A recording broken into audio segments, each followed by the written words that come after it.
Well, finally got out of Grand Junction after doing a unplanned 34 plus reset there. Drove the truck over Monarch Pass on US 50 in Colorado for the first time ever. So I got some good views from that. Revealing the big change, and I had a boost situation, but luckily I was able to fix it on this episode of the Clutch Trucker Channel. He's yawning. Clutch Trucker filmed before a live and apparently very tired studio audience. Yep, that's Rusty, the world famous Meatball Dog. Hey YouTube, Clutch Trucker here. Thanks for tuning in to another edition of the Clutch Trucker Channel. Alright, it is Thursday the 23rd. I had to wait it out there in Grand Junction until this morning, until they finally pulled down the chain laws. As you can see right now, Highway 50 here, this is nice and dry and clear. The sun is out. I'm east of Gunnison, Colorado. Now, between Montrose and Gunnison, it was snowpacked in a lot of places, and I can see how it might have been kind of nasty. I'll show you some video of that later, yesterday and the day before, the night before. But I decided to go this way. It's a little bit shorter, and I figured once they took the chain laws down in Colorado on I-70, that everybody and their dog would be fighting out there to make it, and there would probably be crashes and blah, blah, blah. Plus, I realized I had never driven a truck on Highway 50, west of, or east of Montrose, Colorado, or Montrose as they call it. And so I figured, hey, it'll be a new adventure. Why not? So here we are, about to go up Monarch Pass, already at 8,334 feet. Apparently it's over 11,000, so it should be interesting. I bet you there'll be some packed snow on the road up there as we get a little further up. But right now, like I say, this is really nice, real beautiful.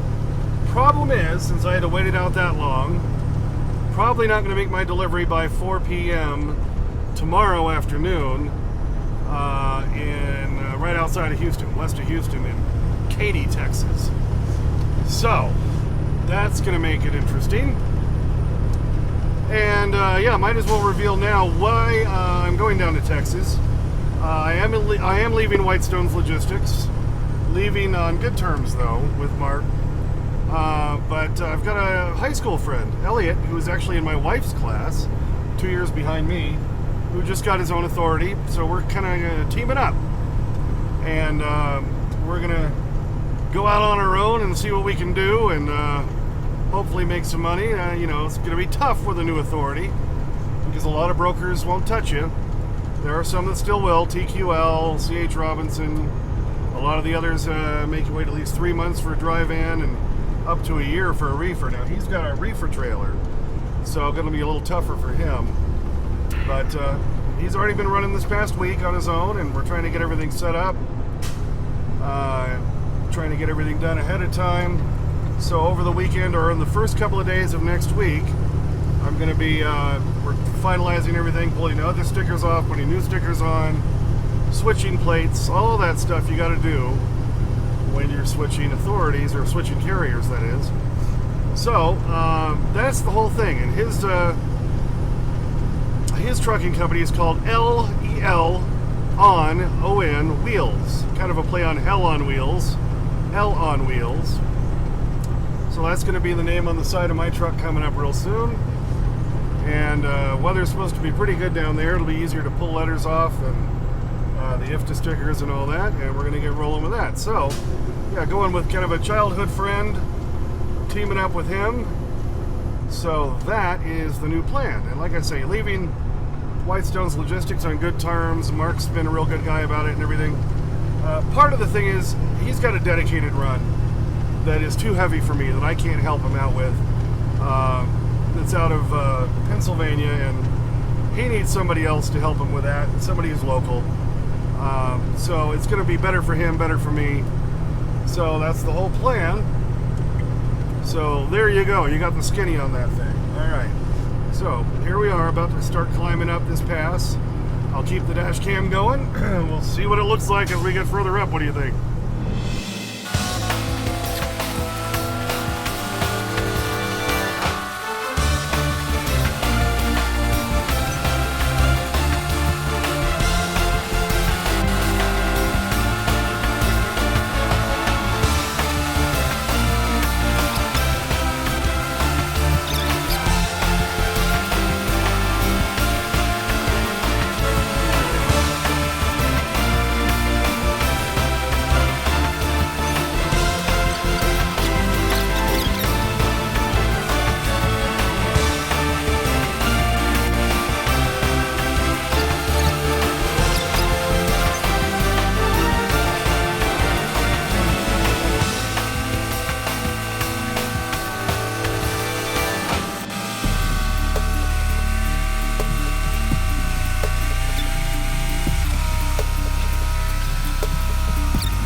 Okay, we got to be getting towards the top now because we're at 10,897 feet.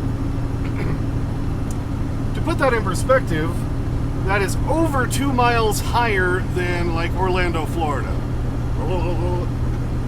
Yeah, it's a little high up here. And you can see all the snow they've had to push off to the sides and everything. I can only imagine what this thing looked like yesterday. Glad I didn't try it then. And you can see, especially towards the top, there's not really guardrails up here because they need to be able to push the snow over the side off the hill. You got to be careful, of course, because you're just a couple of feet away from dropping to your death. There's a fun thought. All right, still climbing, baby. 11,013 feet, and we keep going up. Luckily, the sun's out today, so anything that was left on the road has had a chance to melt. It is 1:48 Mountain Time here on Thursday, so here we are on top of the world, looking down on creation. What's the next line? I don't remember. I'm on the top of the world, looking down on creation, and the only thing that's something I can find is the snow and the stuff and the face and the thing. I don't remember. Alright.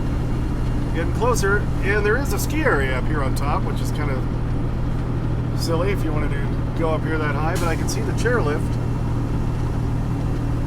I don't know if that's still used. I don't see any chairs on the chairlift. Maybe that's one that's not used anymore. I know there's Monarch ski area somewhere, but I don't know if it's the one on the top or if it's somewhere else. But I do see a chairlift up there. Yeah, for the most part. Try to zoom in on that as we come around the corner here. And there's some communication towers up on top. You look up there and see that. See, there's the chairlift, but there's no chairs on it. So I have a feeling that isn't used anymore. Just like there's one on Highway 40 if you're heading towards Steamboat Springs. I can't remember the other ones over there. That there used to be a ski area up there on the top of that pass, and it's no longer functional. But looks like we're almost to the top. 11,264 feet right now. Scenic ride. Oh, okay, so that's only obviously open in the summer months. It's not a ski area, it's just a scenic ride to the very top. There you go. Alright, so we're about to crest the top. 11,309, 12, 15, 19, 22. Alright, 11,334, 35. And I think that's going to be the top right there. Alright. Put the engine brakes on as we start to head down. Look to the left, this is kind of interesting right here. A giant kind of snowblower cutting into the wall of snow there on the mountainside of the lane. And then there's the plow coming up behind it to pick up the rest.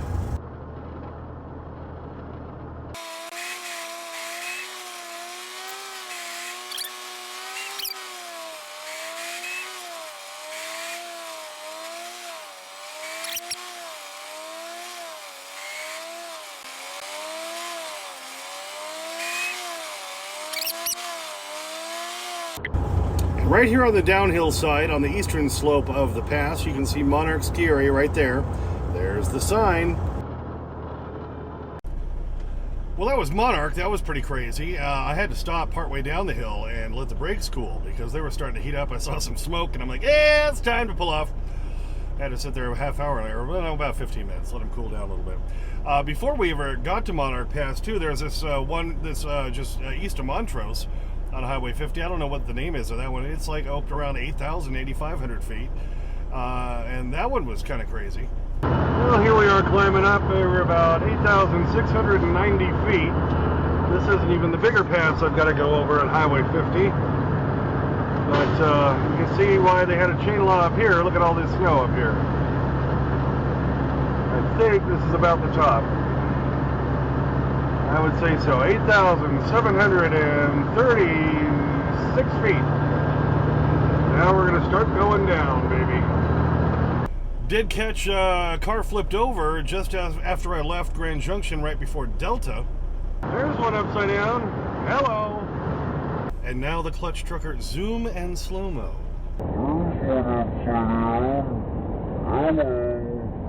Alright, so here we are parked. It's the 23rd, Thursday night. Now pretty late here. I stopped in La Junta because I had to do my half-hour break. I was trying to make it all the way here and realized I wasn't quite going to make it. So I stopped there at a Family Dollar and I picked up a couple of frozen pizzas for the freezer. And what else did I get? I got something else I was looking for. I can't remember. I bought some puppy towels, which I always keep down here by my seat, so when I bring Rusty back in the truck, I can clean his paws off. And I bought something else, and for the life of me, I can't remember what it is. A rack of water. That's what I'm always buying, a rack of water. It seems like every 5 days or so. But go through a lot of water. So, you know, ever since I switched off of soda last year, drinking the water, baby, like you. So while I stopped in La Junta, then when I was pulling out and left, I heard a pop as I was pulling in. I heard another pop as I was pulling out. I'm like, what is that? And I all of a sudden had no boost whatsoever. And I don't know if you know much about these trucks, but if you have no boost and you got a heavy load like this one, about 35,000 pounds, yeah, you're not doing you're doing good to make it like 40-45 miles an hour. And that's all I did all the way over here to Lamar. Luckily, at that point, I'm on the eastern plains of Colorado. It's fairly flat, so I was hoping, okay, if I can just at least make Lamar. There's a new TA Express here. Used to be the old Pilot. Thought I'd see if they had anything, if I could. Well, first I pulled up to the fuel island and fueled up because the fuel's cheaper here. About $1.20 a gallon cheaper than it was in Grand Junction. So I went ahead and topped off and opened the hood, and luckily, to my relief, it wasn't a blown turbo. Which I pretty much figured, because usually if you blow a turbo, you got white smoke billowing out your stacks. But it was just the air-to-air boot coming off of the charge air cooler going to the air intake manifold for the engine. The boot had popped off because the hose clamp broke and snapped somewhere along the way. Thank God it didn't do it on my way up Monarch Pass, or I wouldn't have been able to make it over the top. So I was able to limp it over here. I went inside and I said, look, you know, you don't have anything. They didn't have anything. I said, is there like an auto parts? And they said, well, there's an O'Reilly down the road. I'm like, thank you. Went and dropped the trailer, drove down to O'Reilly. I called ahead. They had the part. I was able to put it on real quick. After I put it on, I went back in and said, you got another one? Let me take a spare with me, baby. So took that one, and luckily the guy at O'Reilly was a big help. All right, so here's the guy who saved my ass tonight at the O'Reillys. What's your name? My name is Ryan Barrow. Ryan, thanks so much for saving me and being open till 9. It's not a problem, boss. Like I said, man, we're always here. So really appreciate it, man. Well, thank you. So there it is right there. This is my spare, actually. I bought the one I went ahead and put it on right here in front of their store. And I went back in and I said, yeah, you got another one? I always like having a spare. Yeah, and it was a pretty easy fix. Here, I'll show you how it looked at. Well, I put it on first. I didn't film that because I wanted to make sure it would go on. So here's some video of that. If you remember in my videos, if you watch my channel a lot, I replaced these boots last spring before I went back out. I think was it right before I went back out on the road, or maybe it was shortly after I had to fix that. And I did that low pressure airline down there. And so this hose clamp here had broken, and this had just popped off. Well, now you have no boost whatsoever. Luckily, it's an easy fix and one I was able to do, like I say, right here in front of the O'Reillys. And I bought that spare, so hopefully we should be good to go. Of course, this kind of killed all my time tonight, so I think we'll just stay here. What do you think? But luckily got that fixed. At this point, that took so much time and everything, and I got so slow limping it between the 55 miles between La Junta, Colorado and Lamar. It took me about an hour and a half, which should have only taken less than an hour. And by the time I got everything fixed and all that, now my clock was running down so much I just have to stay here. Like I say, I wasn't going to make my delivery anyway tomorrow in, well, just west of Houston. I've still got over 800 miles to go. So I'll find out tomorrow if I can deliver on Saturday maybe. That would be nice, so I can maybe catch another load, because it's been bad pay lately, because I had to drive home empty so that my wife and I could do the vacation. That ate up a lot of money. So I had a very small check then, which I would be normally paid tomorrow. I'm not getting a check at all because of course I had that load that canceled on me, or they rejected the trailer, or those cans that was going to be going to, I think it was going to Salt Lake. No, it wasn't. It was going to Virginia. But that one got canceled, so I had to sit in Johnstown over the weekend. Then I took the load to Salt Lake. But that one's popping onto this next week. So, and then next week now with all the fuel I've had to add and the canceled load and blah, blah, blah, again, it's going to be kind of frightening again. So I was hoping to catch another load over the weekend before I make all the transformation and everything with Elliot and L on Wheels by the 1st. And now, if I'm going to have to wait to deliver till Monday, kind of puts the kibosh on that. So, kind of big string of bad luck, but thank God it wasn't a blown turbo tonight. So I'm trying to always look at the positive side. At least it was something that I could fix. I could go buy the part, I could put it on, and so now I'll have the boost again for the rest of my trip down to Texas. What do you think? Yeah, Elliot is a high school friend of mine, like I said earlier, and was in my wife's class. Now he lives down in the Houston area, just south of Houston. So we're going to be joining up and kind of teaming up for this whole new venture, so it's going to be good. He's only had the new authority now for just about a week, and so I'm joining right up with him, and we're going to kind of team this together, so it's going to be kind of a team adventure with Elliot. And I showed him in a couple of videos ago when I went through Santa Rosa, Texas. I met him there, but I'll throw the picture up here again. So that's Elliot, and so it's going to be me and him doing the L on Wheels. So I will be documenting the whole transfer in the next week or so keep watching, keep staying tuned as I transfer from Whitestones over to L on Wheels. So this will be the new adventure. It's going to be tough being a new authority and all that. I think I mentioned earlier, a lot of brokers don't work with you right away. So going to be a challenge, but I'm looking forward to it. So I think it's going to be a beautiful thing. And so, like I say, stay tuned as the adventure continues. Well, thanks for tuning in for that one. Yeah, big changes ahead for the old clutch trucker. Boy, yawning again. But, you know, you got to keep up your energy for your bacon strip, right? That's coming up. Oh, yeah. Oh, yes. Yeah, you heard the right words on that one, didn't you? So, yeah, I got the big change. At least was able to get fixed, but now definitely not going to be able to make my delivery. I wouldn't have made it anyway because I had to wait so long for the chain laws and road closures and all that to come down. But anyway, we'll get it figured out tomorrow, hopefully. Thanks for tuning in. Please subscribe. Please like and comment. I get to your comments as soon as I can. Sometimes takes a few days because I'm a working truck driver. Clutch Trucker on Instagram. Clutch Trucker on Twitter, where I put the yawning Rusty stuff. And as always, sniff that magic YouTube fairy dust. Clutch and Rusty, out. Well, hi, Bob. Bob, nice to meet you. Peter, if you would, could you kind of run us through a typical day for you? Well, I generally show up about 15 minutes late.